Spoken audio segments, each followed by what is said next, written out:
Hello everybody, good day to you guys. Welcome back to the channel. Glad you guys are here.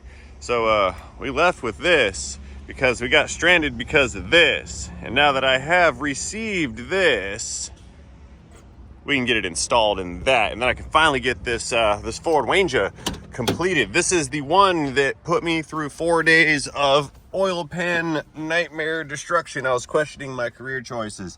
This particular Ranger is a year 2000. It's got 151,053 miles on the odometer.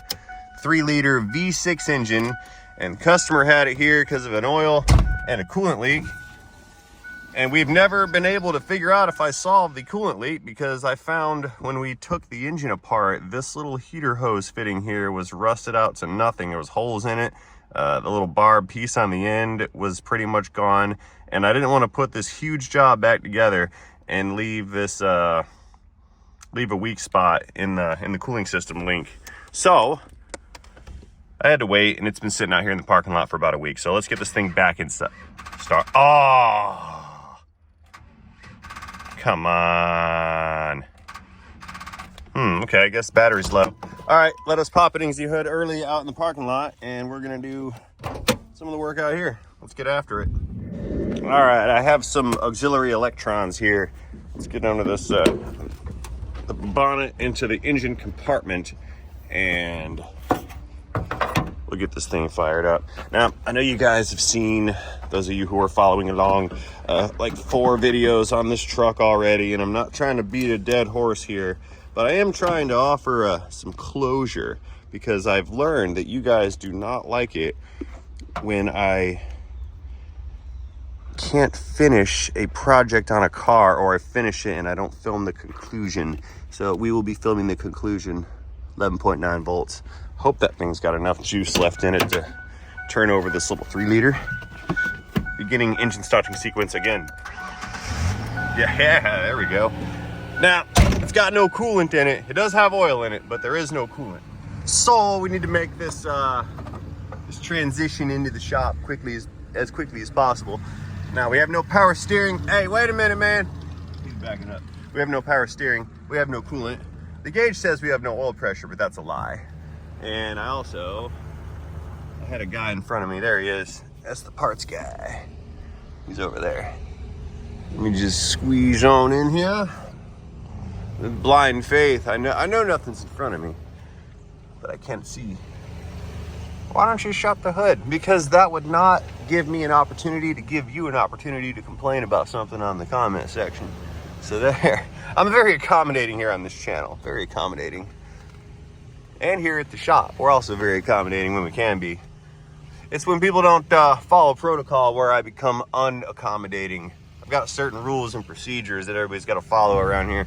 And when they violate said rules and procedure, we're all done.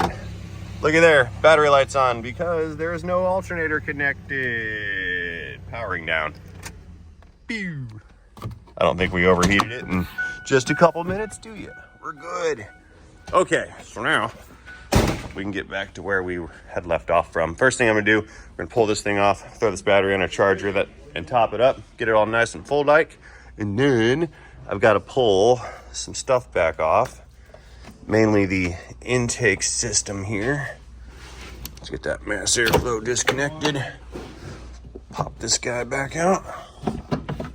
Now I have to remove this bracket business right here. Once this bracket's removed some, I can screw in this fitting, and then I can put in the other fitting. This is exciting times, you guys. Now that we have parts, we can be unburdened by what has already been. A little bit of backtracking has to take place, but we'll get this thing on track, no problem at all. Let's pull that pulley back off one more time. I can probably get away with leaving this pulley here, but the issue is there's a couple bolts down in there, down here and here that I need to get to, and well, I don't think I can get to them with those pulleys in the way. But, you know, there's always a slight duplication of efforts when things go a little sideways. That's just the way. That's a 13 millimeters. slight duplication of efforts. Unclick.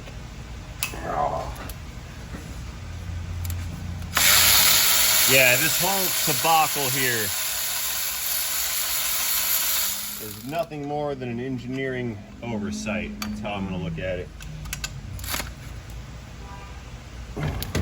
Big old engineering oversight. Here we go.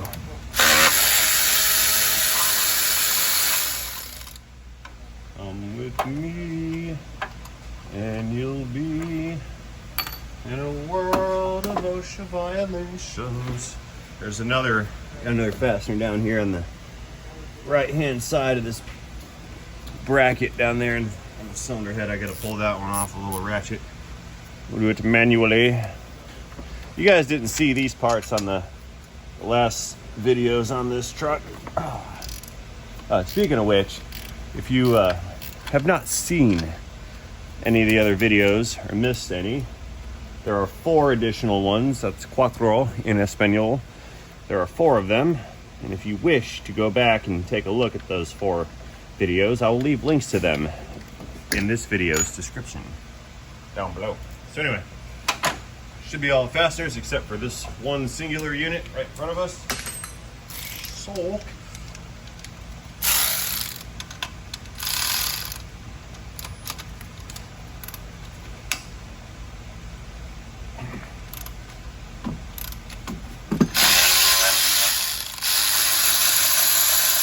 and I'm wrong, there's still one more. Where is it? Down there? Oh yeah, it's down there. Okay, so what I'm gonna do, tighten that back up, right? That way that bolt holds this thing up.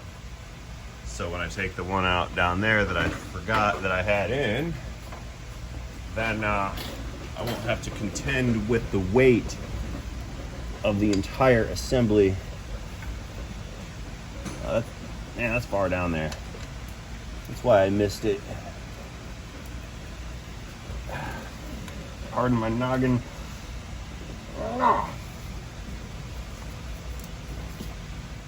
There, I was having a hard time with that wrench. Pulled it out. Go down there with a ratchet and a socket.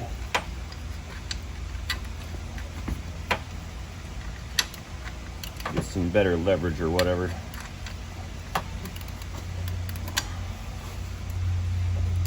There we go. Come loose again. I guess I got that kind of tighter than I thought.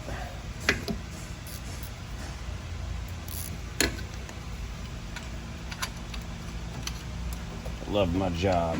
I'll just keep doing it over and over again. That's the dealership way. Do the same thing over and over and over again until the recalls are finished.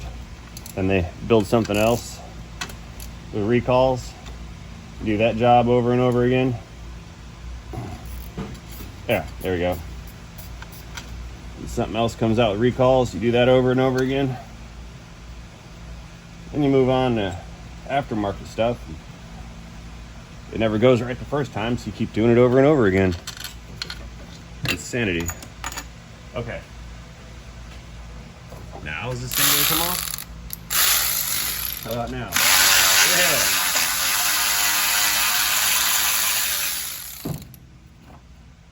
The bright side of doing it over and over again is you get really good at it.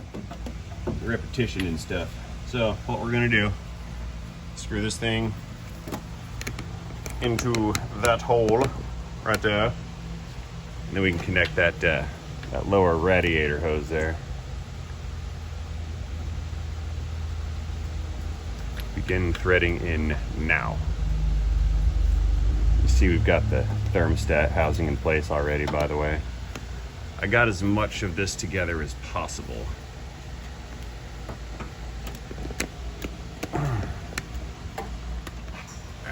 Get this thing tightened up and squared away and pointed the right direction and whatever else we can do to complete this particular task here.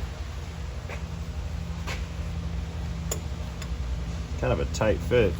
The threads are feeling a little tight, but they are loaded full of sealant too. See all that red stuff on there?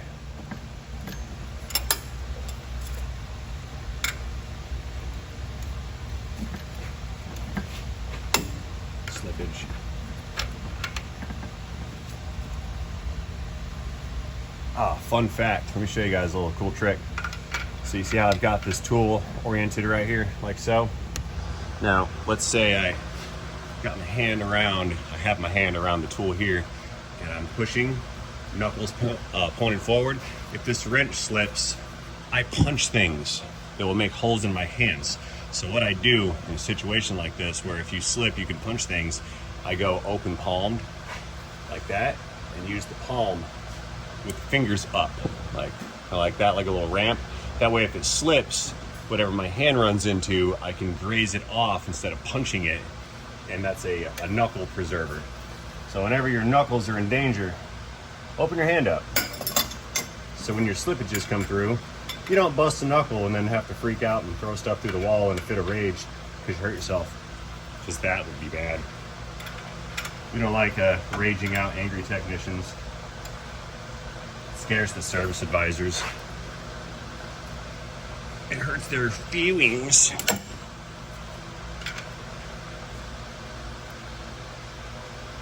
I think I need 1.5 turn out of this.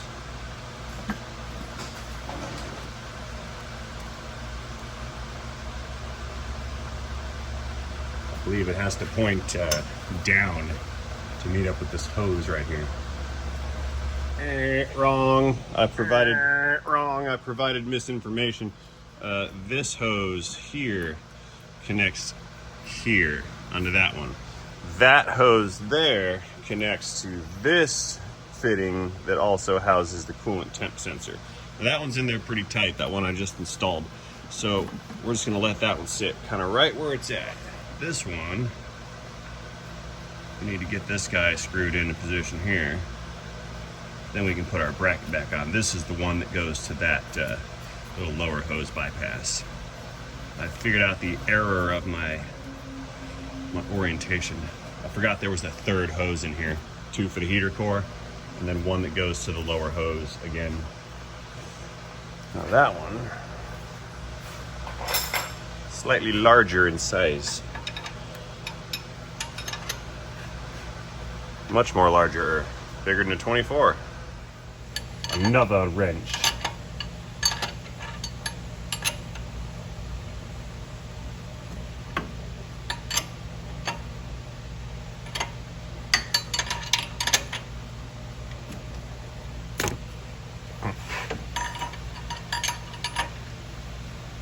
Yeah, this is like a jigsaw puzzle of a component assembly here. Gotta happen in order, according to whatever instructions that the engineers didn't share with Tech Assist, so nobody really knows. All right, now the question is, do I do one more turn or let that one go? Yeah, we're gonna keep going a little farther. We're gonna put it in a little deeper. Now that hole there has to point upwards because that's where the coolant temp sensor threads into. So, whoa, that was slippage. So this guy needs to point down towards like the 4 o'clock position. That's 1,600 hours for you military types. Okay. That one doesn't want to turn anymore. But you know, I don't really care what it wants. Stick some extensions in there.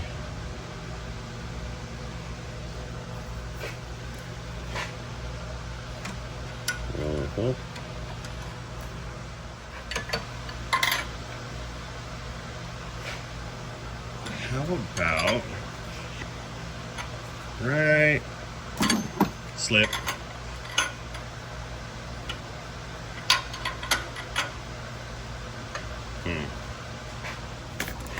Oop.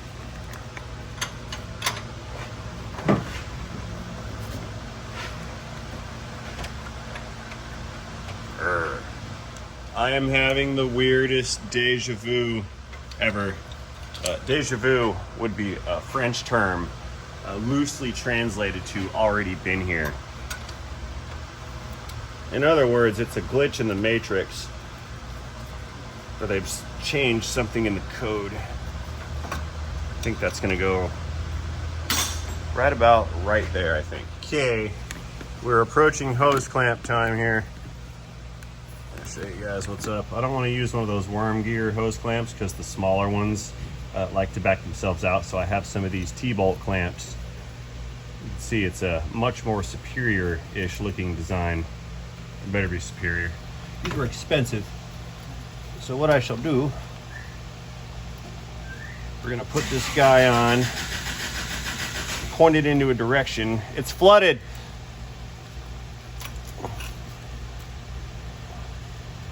Hope you guys can see. We'll put it on a direction where I can reach it with the tool to tighten it. That's what I'm trying to say. Okay, slip that up there.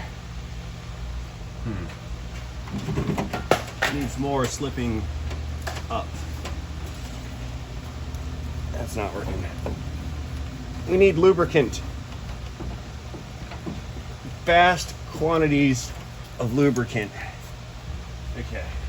Now let's give it the business right here. Squirt. There we go.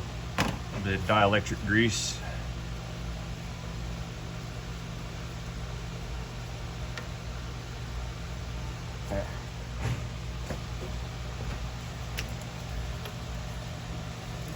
There, much more nicer.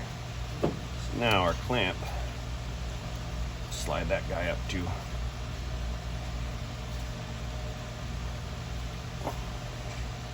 Seriously? Man, it's getting a little warm today. A-Rod was here last week and he flew back to Detroit yesterday and now he's cold. It was like 82 down here, and then up north he said it was like 20 and something and some change. So I said, you know, that's all the more reason to just stay down here. You guys were asking in my comments during the cameos he had made if he works here full time, and that's a no. He does not work here, and he does not work for me. That's I would consider Aaron more of a partner in crime and not an employee. He didn't work for me. That's not how that works. Because he's a independent survivor of dealerships just the same as I, and I don't need him to be an employee. What I do need is a better fitting hose clamp though. Okay, so clearly that was although it was a tight squeeze, that hose clamp was one size too small. This one's 20, what do we got here? 20 through 22 millimeter. Step up to the next one. Let's try a 23 to 25. That one looks a little big. It feels a little big. It slipped right on. I like close tolerances in my parts fitment.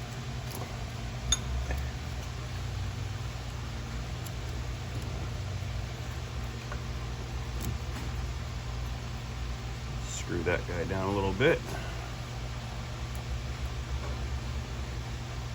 There. Good, good. Okay, let's get it right, get it tight.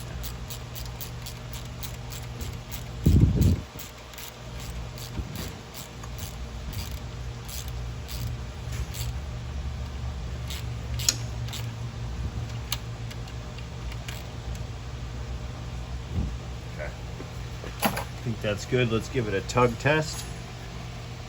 And fail. Aftermarket clamp, not cutting it. I'm gonna have to go back down to the 22 size. Yeah, the smaller one. And then I probably have to put it on up here and then slip the hose up and over it. This is not working. See, no good deed goes unpunished. I could have thrown that piece of crap one in here and been done with it, no problem. And I'm over here achieving excellence and it's absolutely destroying me.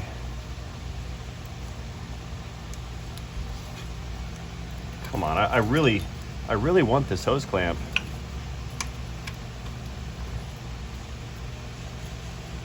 I want it on there. Like that. That's what we want. Yeah, that's the next smaller one. That's the 20 to 22 millimeter. I don't know why I didn't do that the first time.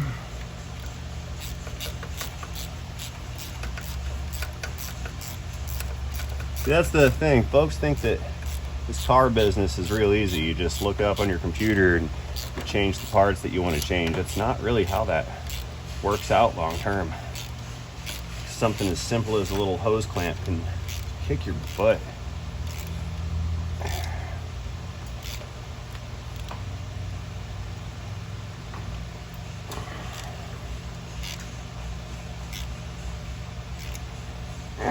There.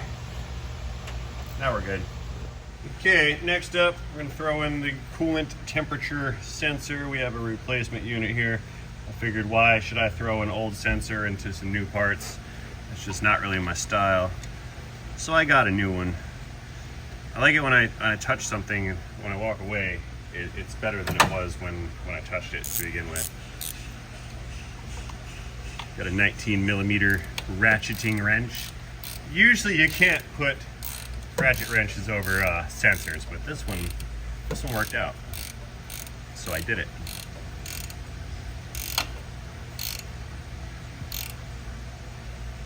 There we go. Non-clickage.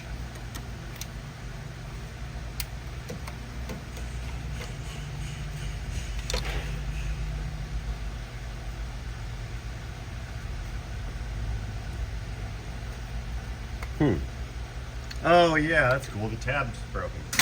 Wow, this thing still wants to fight with me. This is fantastic. Yeah, that connector tab's kind of broke. I need to figure out how to fasten this thing down.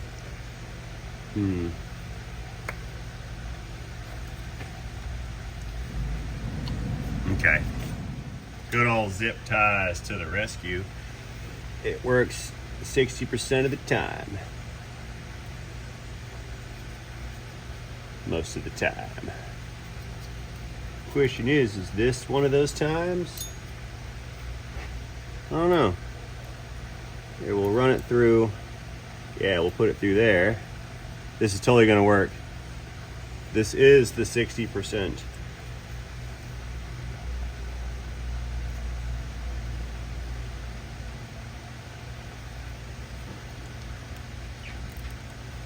There, look at that. Now it can't come out. I win. I could have glued it on, but that's just gonna serve to ruin the experience for the next guy. Goodbye, wheel falling off Toyota. All right, that's good. Justin, come over here. Shake this wheel for me real quick. Show me, yeah, that's no bueno. Yeah, we drove it and found out when you drive it, it kind of drives wherever you want. Very not stable and safe. See that? Wiggle. Oh man, that's so bad. That bushing is just absolutely gone. Yeah, we need a new idler arm bracket assembly. Do the other side for me over here, sir, if you would. Got some new parts in there. Yeah, that one's a little better, isn't it? Yeah, keep going, keep going. There's still some slop in it, but nothing like that one over there. This thing, we're in death trap territory. Watch this. I should not be able to do that with so much severity. Oh. And that is your steering control when you have flippy floppy front end parts. It's carbureted to give us some gas. Gas on it. I think it's flooded. Okay, so now we can go back to where we started from, putting this bracket back together, or where we ended from. You know what I mean? We can go back to what we were doing before this thing catch-22'd me and crushed my hopes and dreams for a timely completion on a project.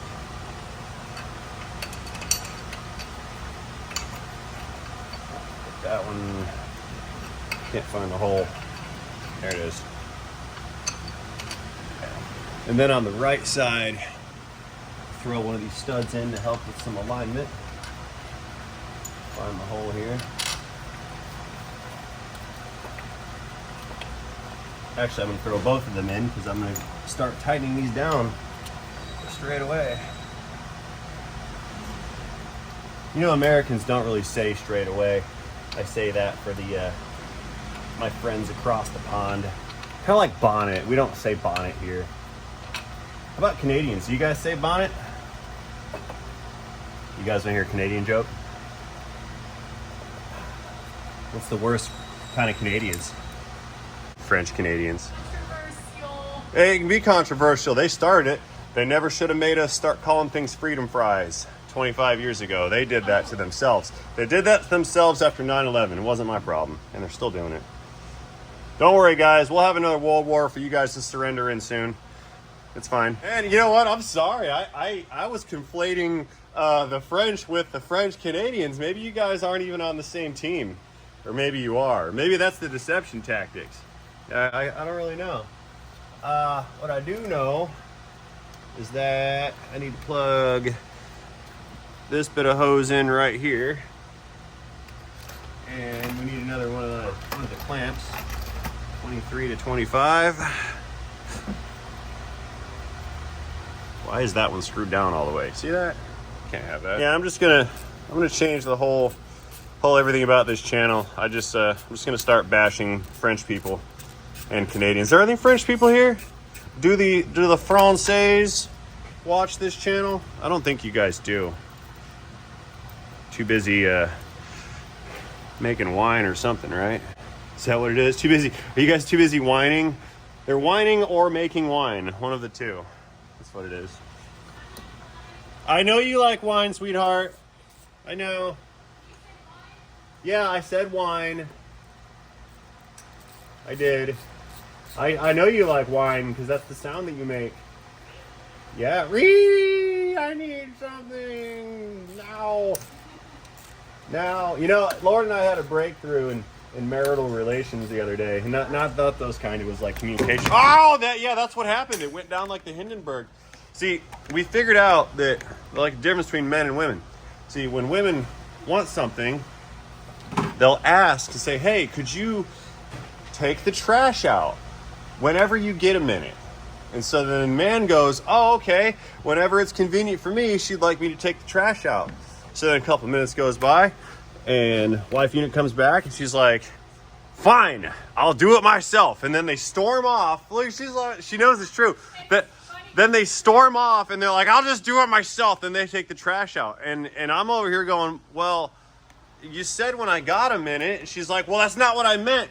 And then I gotta go, "Well, then why did you say that?" Because in man mind, words and logic matter. And we're never going to do that. I don't know what's wrong with you guys. Yeah, I mean, I do it as hard as I can, but we're still not going to read your mind. Like, we can't do that. And even if we could, we wouldn't tell you guys that. We'd never divulge the secrets of our mind-reading superpowers. Why would we give up the one trump card that we have that you know, allows us to feel like we did something right? We're not going to tell you we can read your mind. That would be suicide, because then you would expect us to read your mind all the time, and now we'd have a whole new set of obligations to fulfill, and you still wouldn't communicate properly and clearly to us. So no, we're not reading your mind. That sounds like a statement of, and I'm dead. Okay, I've recovered. Let's try that again. She left. She's not here looking at me anymore, so I should be okay. Right? Bracket clicks. There's that one.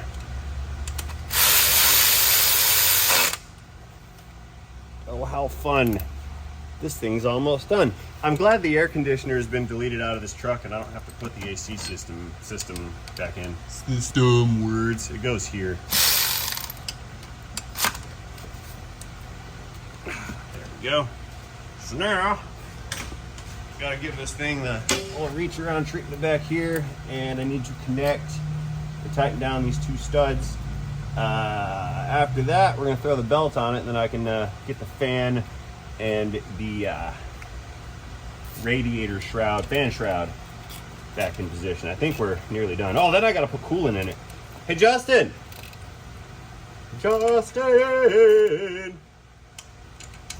Can't find him. He's nowhere to be found. There we go.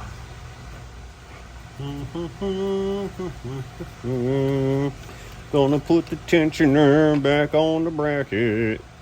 Yeah, there was no way that was going down without that tensioner business being removed. Not gonna happen.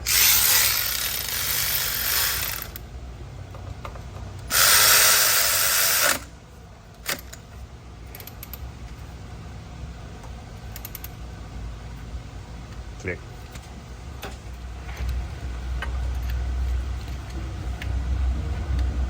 That's not fitting. No, Ray. Don't tear up the radiator. That's a Canadian phrase. The Canadians say radiator, the Americans say radiator. Ding. None of this fits. Using the wrong tool, man, I'll tell you what. There's so many tools, I don't know which one to choose. Do I sound chipper today? I feel chipper. Oh, yeah, we're not doing that. Got it. I feel chipper today. Oh, man, you guys, I just made the scam call guy really, really mad. I don't think he was French-Canadian. He had some kind of real heavy, thick accent, but I wasn't able to decipher where it was from. Sounded like that kid from that one movie. Anyway, the guy was calling me to tell me that somebody had made a Walmart account. It's a new scam, I guess. They made a Walmart account, and then it looks like my Walmart account that someone made for me was compromised, so they needed me to give them personal and private information so that they could fix the issue with my Walmart account. Woohoo! There's an issue. Gravity. Yeah, they told me somebody spent $900 on one transaction, then $1,200 on another transaction. Curiously enough, they had all of my information. They had my name and my phone number and my address and all kinds of stuff like that. Why does this belt not work? Oh, it's because it goes down there. Yeah, they had all kinds of stuff to scare me into thinking that somebody had fraudulently stolen my Walmart account. And he needed me to feel like it was a big deal. And the guy got frustrated when I told him I don't care.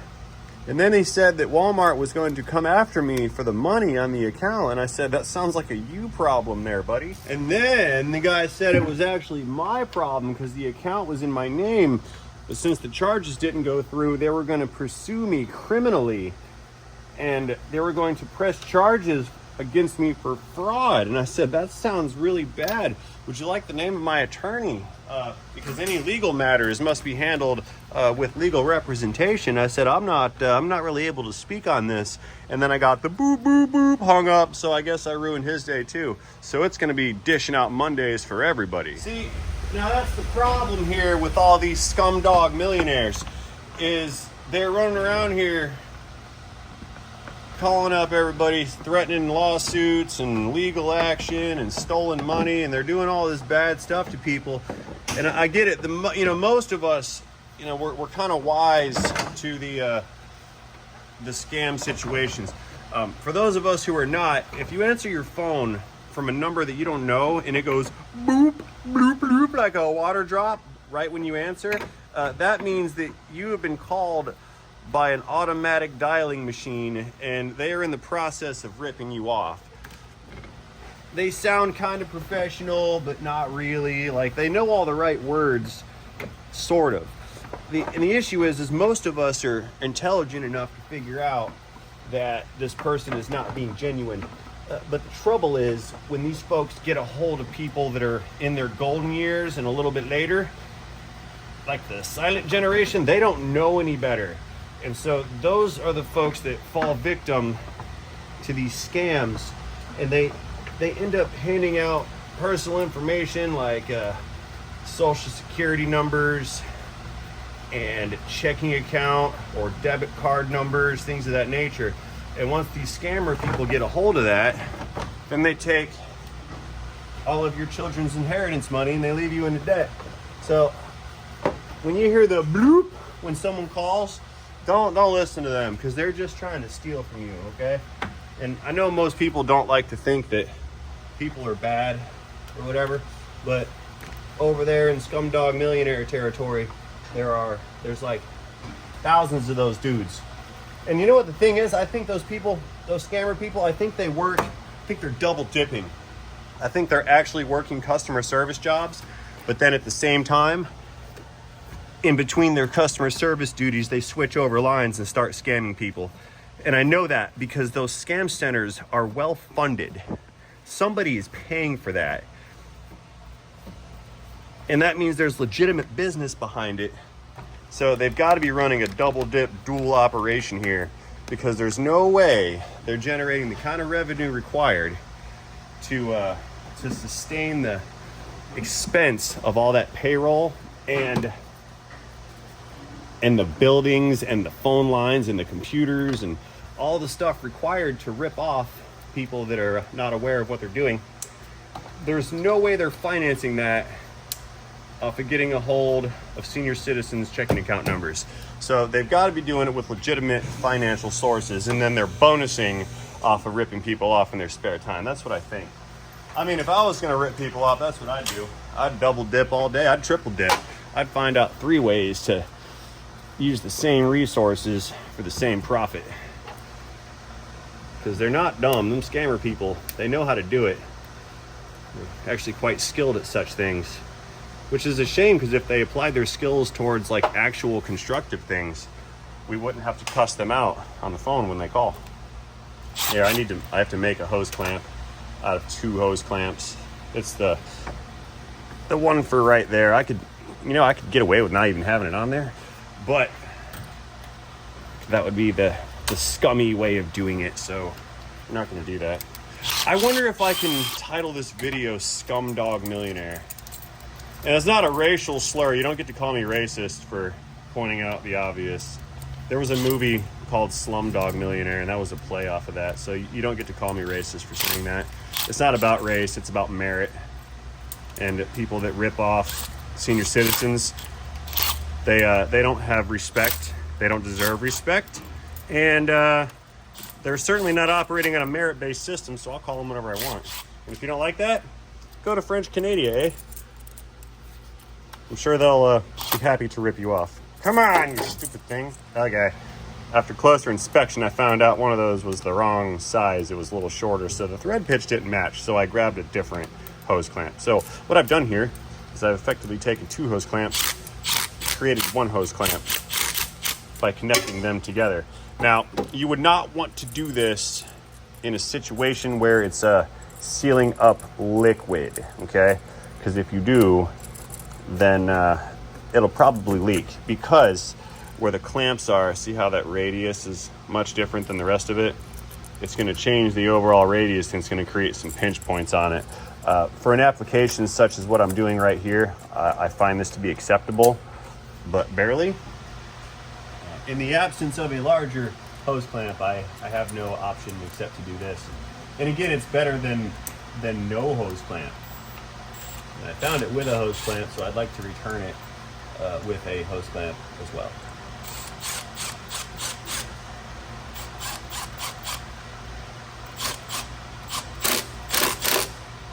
That's pretty. Look at that. It's like it never happened. All additional clickages.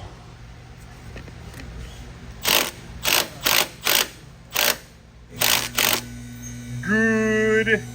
Okay, a couple of wee little details left over here. And once those are worked out, we can, where does this thing go?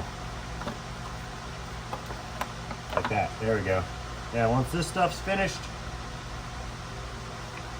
this one, you can throw some coolant in there and fire it up and do the finalized rechecks. Hope you guys didn't come here for a car repair video, because this is me bashing scammers and Canadians video. French Canadians. Yeah, we like the other ones. It's not the French ones. Coolant. Oh, you know what I forgot? I forgot an upper radiator hose. I didn't put that upper hose on. Look, there's the thermostat right there. I'm silly. I got so distracted with people scam calling me, I forgot to finish my job. Yeah, see, what had happened was I got distracted by by the scam people and then forgot what I was doing, which cost me some time and efficiency. So effectively what we learned is that scamming is an incredible waste of humanity, because we had one person doing the scamming, then we had another person, which was me, distracted by the scammer, which was a big waste of my time.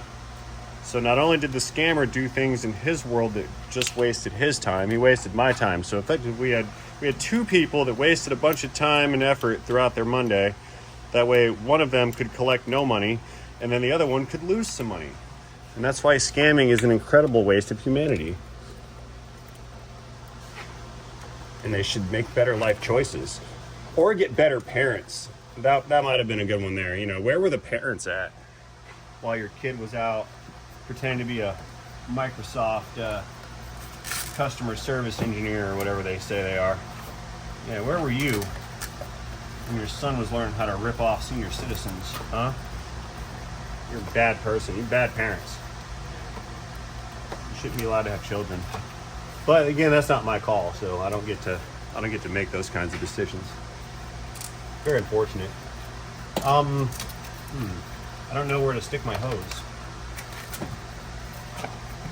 Does it go down there? I think it doesn't. Where I think it goes is over the alternator. So we've got this little shield business here. This is where it goes.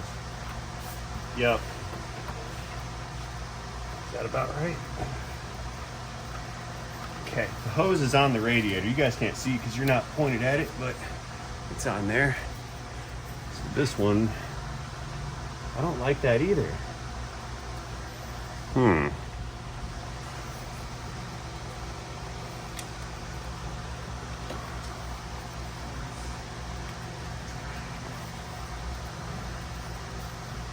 It's got to go under. This one has to go under that one. Okay. Wiggling. Oh, more. Shouldn't have stuck it on there all the way.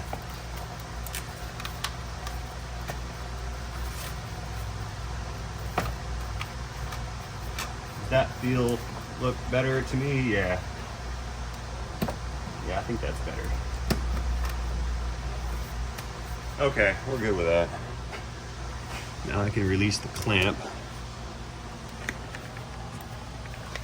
I'll show you.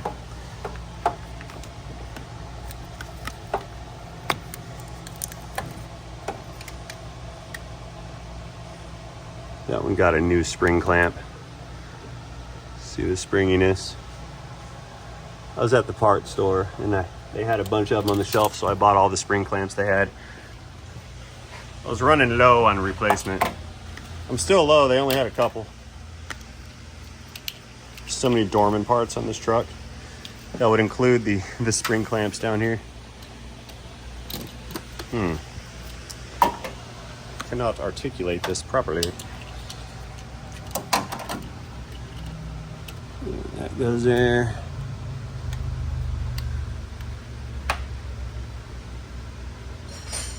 You get it? Get it, got it, good. Okay, upper hose in position. That's on, that's on, that's on. There's a clamp right here. And even though someone replaced it with the clamp over there because they forgot that one was there, that's fine. Looks like it's coolant time, says I came prepared. I brought my own coolant. There's enough for the whole class.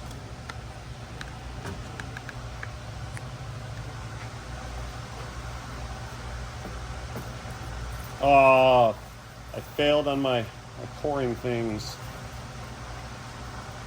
This is Ford pre-diluted. Oh, come on, it glugged. That was horrible. Oops. Yeah, this is pre-diluted Motorcraft.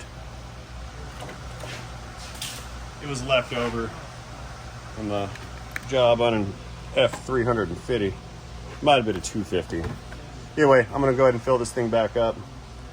And we'll fire it up, let it run, let it come up to temp, do a finalized leak check. Okay, we got about 1.5 gallons in here so far. That's the surge tank, that matters not. About 1.5 gallons in here. Justin's gonna go ahead and fire it up. I think the battery's charged enough. Hit it. Scary.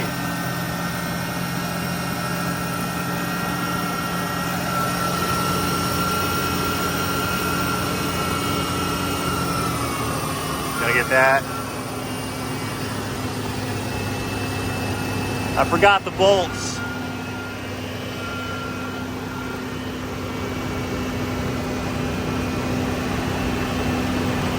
I got one. So yeah, we're gonna let it run, let it warm up. We know it doesn't leak out any oil because we already ran it. Need one more volt.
Oh no!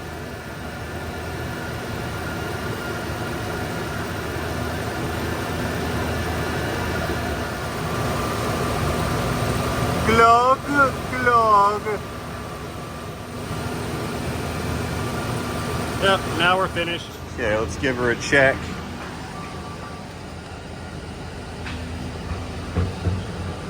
That gauge doesn't work. And that gauge doesn't work. Battery gauge works. Those two not running. They should be.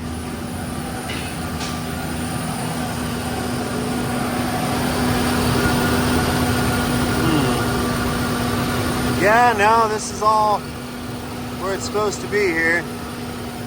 Sensors are all connected. There's a temp sensor. That temp sensor is actually a switch. See how it's one wire? I gotta check my video and make sure that's the correct wire because that one could plug in somewhere else. If this thing's gonna idle or not.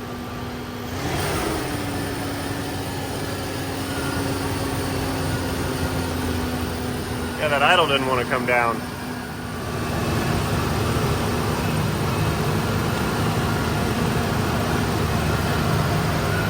All right, coming back in, it's been about 3 minutes. We can see some bubbles coming through the hose here on the surge tank. See it connects here, runs down, over, and then up through there. See those bubbles?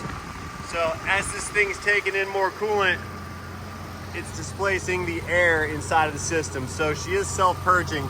I feel heat through here. Oh yeah, that's definitely hot. So we do have coolant running through here. We're still bubbling, which is good. But what matters to me is right in there. Not leaking. Also very good. Yeah, no leaks on those hoses. Thermostat's good. Nothing leaking down here. So what I'm gonna do, I'm gonna let this thing run, make sure it comes all the way up to temp. After it comes up to temp, we'll cool it off, open the system back up, purge any more air out of it. I'm super duper certain. Oh look, oil pressure gauge came back to life. That's good. I'm pretty certain that that coolant temp gauge is not gonna come back to life because you see how the gauge is pegged past the cold mark. I think there's an issue with the cluster itself. If that gauge was working, it would have been defaulted right here to cold, but since it's down below, I think it's got a problem with the stepper motor inside. So we may not even get coolant temp out of this unit. Anyway, what I'm gonna do, I'm gonna let this battery charge back up, let it run, let it come up to temp, do its thing. It's gonna hang out here, excuse me, it's gonna hang out here for a while, and then I can finally get her outside, hose it down, and we'll put this Ford Ranger out to pasture, let our owner come pick it up. So that being said, guys, I'm done. We're done here. This is finished. Problem solved. Engine is fixed. It's an uphill battle. Don't want to do it again. This is the end of part 5. We're finished with this series. No more Ford Ranger. Register your thoughts and comments in the comment section down below. Please do not forget to engage that like and subscribe button while you're down there. And most importantly, have yourselves a great day. See you guys later. End of Scum-Dog Millionaire. End of transmission.